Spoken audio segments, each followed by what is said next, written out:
Elizabeth Gilbert once said, "Deep grief sometimes is almost like a specific location, a coordinate on a map of time. When you're standing in that forest of sorrow, you cannot imagine that you could ever find your way to a better place. But if someone can assure you that they themselves have stood in that same place and now have moved on, sometimes this will bring hope." Welcome back, heart friends. Elizabeth Gilbert's saying is so relevant to these podcasts.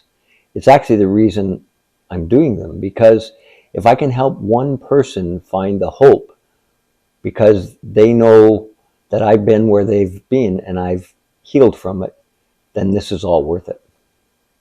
And if you're a griever following this, please take some of my ideas and take the ones you want and leave the rest as you build your personal journey. And if you're a witness, remember these two things, as the Grief Recovery Institute talks about: have a big heart and two ears so that you're feeling and listening. And secondly, when I release pain and suffering, you don't take it on. Just watch it disintegrate from me. It doesn't have to be taken on. Okay. So when I was young, I started to experience losses, and I didn't have particularly good skills in dealing with loss. So when my grandfather died and a neighbor friend got hit by a truck, I changed schools, I got bullied, we moved, lots of losses, and I started a small can of worms. When I became an adult, I had no childhood trauma to deal with, but I had a small can of worms. And I added to that with losses along the way. I got married, had 2 children, and we had losses happen in that phase. But September 1998, my first wife, Mary Helen, died. Now, I immediately landed on the isolated grief island. I didn't understand that's where I was, but I was there in what I've been calling macro grief. Really deep grief with big emotions lasting a long time. And I was actually 2 months there. And it was like the Pink Floyd song, Time. I was waiting for someone or something to show me the way.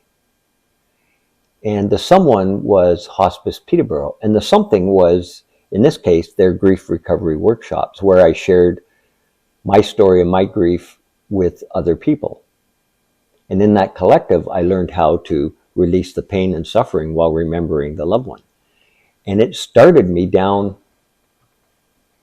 my grief river. I didn't understand it at the time. We talked about significant events that were coming up, but I didn't really understand that this calendar of grief triggers that was going to happen over the next period of time was a map of my pain, but more importantly, a map of my healing. So little by little, I lessened the pain in the heart. And if you look at the logo of Sea of Acceptance, the cracked heart starts to heal. And mine started to heal until I became wholehearted again. And I started to socialize more, started to date. I got married. I met Janice and we got married. And I didn't do it as a rebound or a replacing a loss. I did it wholeheartedly, which is very different. And over those years, I had additional losses. Also, about 10 years ago, took up mindfulness-based stress reduction, John Kabat-Zinn, MBSR. And it started teaching me to be in the present moment, to be mindful, accept what is. All resilient tools. And it helped me with losses as well. And the losses did accumulate, but I knew how to deal with each loss because I'd learned 24 years ago how to lose somebody. And I lost 4 in-laws, and my mother and father died. That was very painful. Friends and family. I survived cancer in 2010. Various and sundry other losses, but none of them piled up. I didn't have the can of worms anymore because I was dealing with things closer to the present moment, building that resilience along that journey. So September 7th, 2021, 7:30 a.m., Janice announced that she had terminal cancer.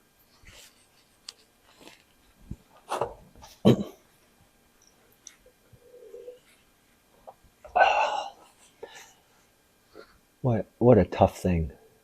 What a tough journey. Anticipatory grief started immediately and lasted for 9 months. And I'll speak about myself mostly, but I had a dark cloud over me and a gnarly knot just under my surface, and it never left the whole 9 months. I don't have a lot of tips and techniques to how to do that type of anticipatory grief. It was just white knuckling.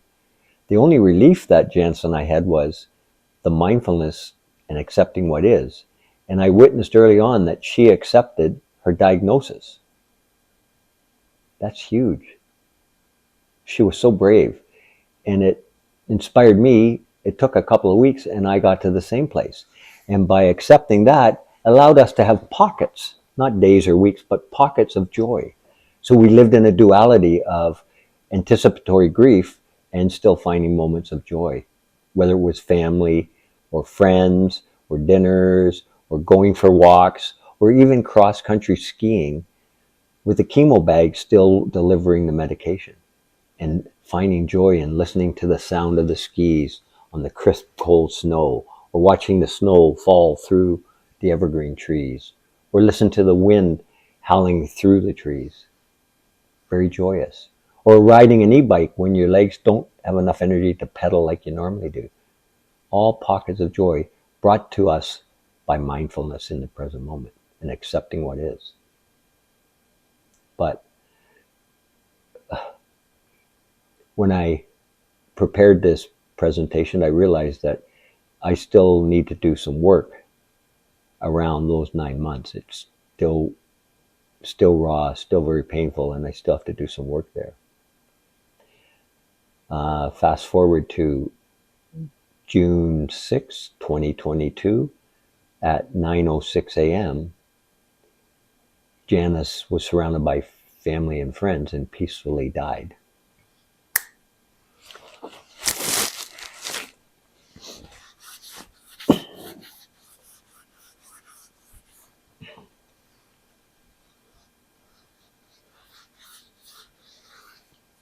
For me, I was back on the isolated grief island. Same island, I recognized it, the trees were taller, but there I was in a deep dark hole with pain and suffering. And I recognized it. And for some reason, my mind, body, and soul knew what to do. And we know why, because it learned how to lose significant people 24 years ago. And I don't compare losses, but I was in the same very, very deep, dark place with pain and suffering. But the suffering didn't last as long. For some reason, it didn't need to. I got the benefits. I was still maybe curled up and crying a lot, but it didn't last as long. And I wasn't cutting corners or skipping steps. It just didn't need to last as long to get to the same place. And because my mind, body, and soul knew what to do, I chose to take a second grief recovery workshop. This one I paid for online, and it was amazing. It re-sharpened the tools I needed to follow the grief river. During that early phase was the casserole phase. 24 years ago, when the casserole showed up, I had to leave that isolated place where I was. And I stayed in there, and I didn't let anyone in. That's why I was so stuck, because nothing was changing, because I had no outside influence. I'd go to the door, get the casserole, I'd say something, don't remember what I said, throw the casserole in the fridge. I didn't care. It hurt me. And I rushed back to my cocoon inside my bedroom, shut the door, shut the world out. This time, when a casserole showed up, I answered the door. I might have been grieving in the moment. I might not have been. It is what it is. And when I received the casserole, I could see extra ingredients in it. There were noodles, there was protein, there was sauce, but there was love and caring. And I accepted that as somebody checking in with me. And they used their finite resource of time to make a meal for me, to honor me and to honor what I was going through. Very different experience. So now I'd like to focus on triggers, a very important element in the Feel It to Heal It movement, recognizing them and having some strategies and ideas to deal with each type of trigger. Now, I mentioned macro, and that hit me 24 years ago very deeply. Curled up in a ball, crying a lot, uncontrollable. And when I'm in a macro grief, I try not to manage it or stop it or slow it down or bring it to an end before it's ready. So I would just keep in the emotion as long as it needed me to be in it. And you know, when you're finished a deep crying, you go, that's usually a sign that you've done that episode. Now, I did that off and on for 2 months, 24 years ago. Now, last year, I went into just as deep of a macro grief, but as I say, it didn't last as long. For whatever reason, my mind, body, and soul didn't need it to last as long. But it was deep. And 14 months later, I still get the odd macro grief, but I recognize it and accept it for what it is. And I get comfortable with it and let it take its course. So for me, it diminished how often it happened over time. Now, I'm going to call the next one a medium grief, just so I don't have a better name for it. But this is where I may have been triggered by something. I deal with the initial, but there's like a cloud hanging over me. It could be like the 2 weeks around a Christmas or the week around a important date, so that I'm not in deep grief through the whole thing, but I have a bit of a cloud and I'm just walking around less than 100%. And again, you just observe it, and all of a sudden the blue sky shows up again. This too shall pass. I always keep that in mind. The impermanence of happy times, but just as equally the impermanence of sad times, or the impermanence of grieving, right? It's not a life sentence, right? So then I have the triggers. These are micro. I have hundreds and hundreds. I may have 1,000. I don't know, but they're all over the place. And because I'm so conscious of the present moment, I recognize them. And they can come and go quickly, or they could take 10 seconds or 30 seconds. But there's no big cloud with them. There's no micro stuff. It just hits you. You deal with it. And you move on. It's a bit of a matter-of-fact thing. So, for instance, the senses. You know, I could see something that triggers me. I could hear something. I could feel something. I could touch something. I could taste something. I could read something. The other day, in the mail came the renewal for my auto association. And it was a renewal for Janice and David. Boom, micro trigger. And then I had to call and get it in my name only, but I dealt with that trigger. And micro triggers happen all the time. I remember, I think I might have told you about the large flake oats. Last year, I'm going to the grocery store. I get to the cereal aisle and I start tearing up. I go, what the heck? And I realize there's the large flake oats. And we cycled toured 25,000 kilometers around the world. And most mornings we ate large flake oats. So I was triggered by the package of oats. And I was in the grocery store, and I don't mind crying in public. It's something I'm used to now. But I decided I'll deal with this in a few minutes. I didn't bury it. I just set it aside, got through the till, got outside.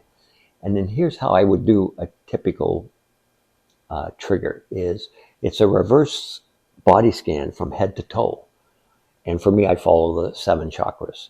But I'll just do it as a scan. So I start in my head and my mouth, and this is the brain work. And I think, yeah, we had some great breakfast with those oats. And then my mouth can kind of say quietly or whatever, yeah, and I'll never have another breakfast of oats with her ever again. Hard to do, but it's a release, right? So that's kind of the brain work. And then I get down to the more important work, is the heart work. There I am in my heart, and I go, I feel sad. And now I know why I'm sad, because I feel all the joy I used to feel on those tours with that large flake oats. And it's never going to happen again. And I have to get okay with that. Because you remember, Our heart generates love. We send it out to our loved one. It's back and forth. And all of a sudden when they die, our heart generates the love. It hits the wall of our body and it says, what do I do? I can't deliver this. So to protect us, it turns it into grief and parks it all over the place. A bit in the brain, a lot in the heart. And for me, it would always sit in my gut. That's where my can of worms used to be, in my gut. So here I am in the heart. And I know that grief is just love with nowhere to go. So I celebrate the love that I felt for that. And I try to release the pain and suffering around it. And I watch it flow to my stomach. And I don't stop there. I don't want a gnarly knot. I want to just release it and let it go and follow that grief all the way down my legs and out my toe. And maybe once is enough to do that scan. Maybe I have to do it twice. If I do it twice and the grief is still there, then I bump it up to a medium thing. I think, oh, it's not ready. And it's okay. It'll tell you when you're done. Because sometimes you invite grief into your present moment. As they say, you invite it for tea. You see, feel, hear, touch it. You ask it questions. It asks questions of you. And you get comfortable with recognizing it, doing it, releasing it, right? There's no can of worms anymore. It hits you, you process it, right? If it takes a minute or it takes a week, you're in this for the long haul, right? So they're kind of incidental triggers. Oh yeah, I got one by email too. Banff Film Festival announces online campaign for you to watch their films. Well, Janice and I used to watch them all the time. It was key to our joy in January, February, March. And it came to me unannounced and boom, it was a trigger. Deal with it. Boom. It's not in my stomach anymore. And that's what dealing with things in the present moment does for you. Now let's talk about calendar triggers. So calendar triggers are the birthdays, the anniversaries, the 1 year, 2 year date of death, the significant, when a diagnosis was made, so on and so forth, whatever triggers you have. Maybe you have a Labor Day weekend tradition, you always did. That's a trigger then. Labor Day is a trigger. So I listened to Seneca, who said, try not to be miserable about future misery. So I invented the Feel It to Heal It calendar. So at the start of my year, I filled in all the dates I knew,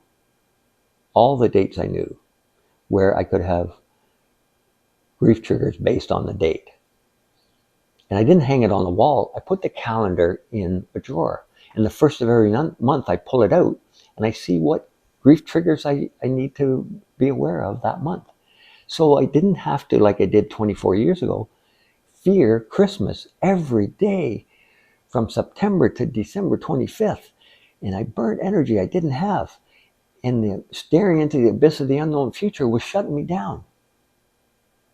Last year, using the calendar, I freed up some of that energy for my present moment stuff so I could deal with the stuff that was coming right here, right now.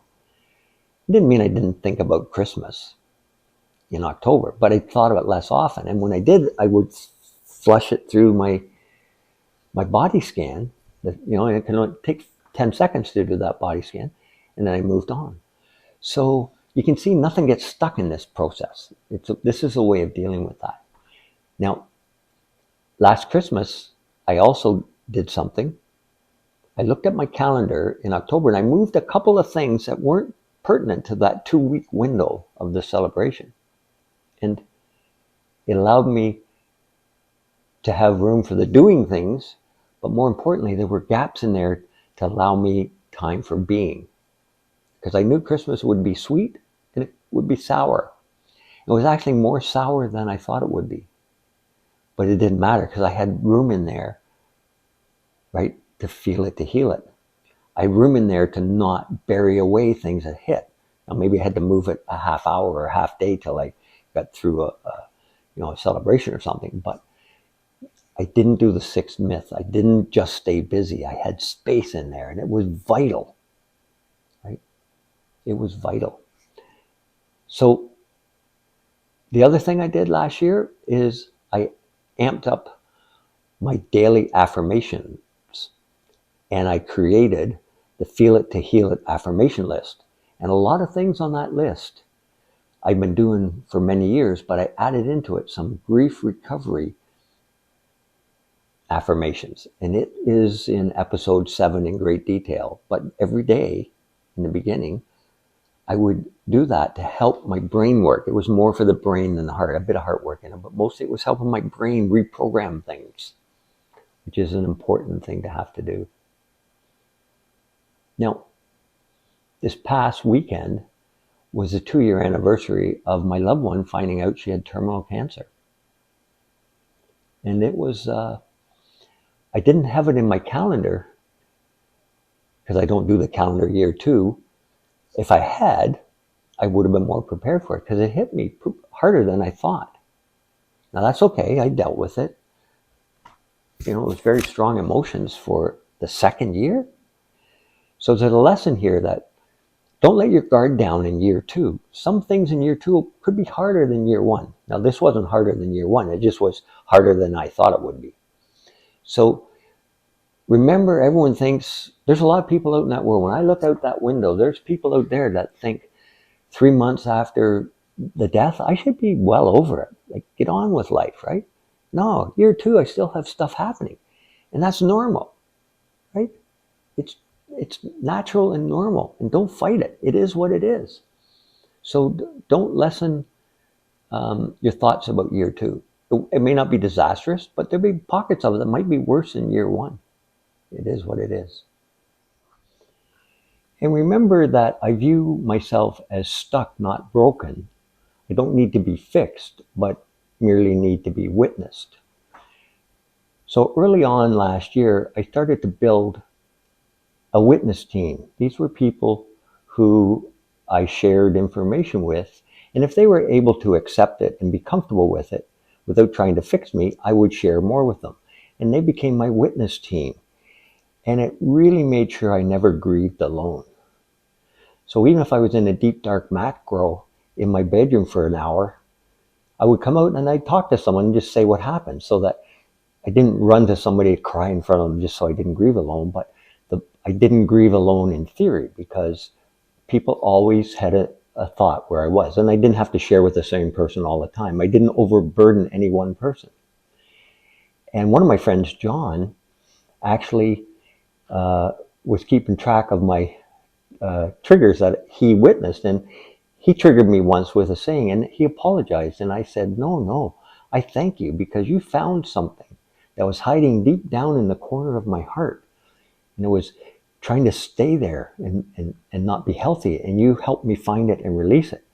And so that's what witnessing is all about.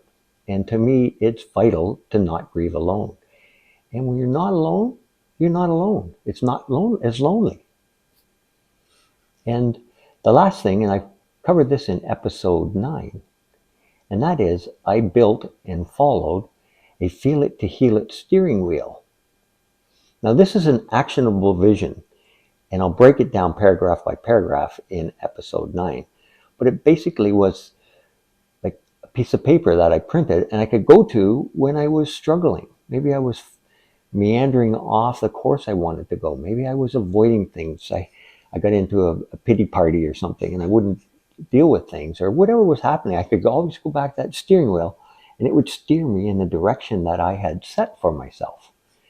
And of course, as I built the steering wheel, I was able to change it as my situation changed and made it more and more robust. So I hope you would consider looking at the steering wheel as well. Maybe if you can look at my logo with the 4 hearts and see where your heart is today, right here, right now. And that'll kind of give you a hint how much of a journey you might have in front of you. And you've witnessed my grief here, and I truly hope you took on no pain from me. And if you did, scan the darn stuff out of you, because the goal here wasn't for me to hand my pain and suffering off to you. It was to teach you how to witness somebody grieving without you taking it on. Because we did no good if I release it and you picked it up. So let it go and celebrate that you're learning about present moment grieving. Again, my journey's not yours. But I hope this sparks debate within your mind, body, and soul as to when you get to that crossroad with your grief, Are you going to bury it? Or are you going to feel it to heal it? Remember, all the grief work we do today pays off for all of our tomorrows. And I'd like to thank you for sitting through this most painful episode. It was painful for me to write and record, and I'm sure it's triggered some things in you. So take the time and be kind to yourself after this video and let yourself process and feel things and release them. And I hope this helps you to jump on to the Feel It to Heal It movement and start your journey of slow spiral upward. Thank you.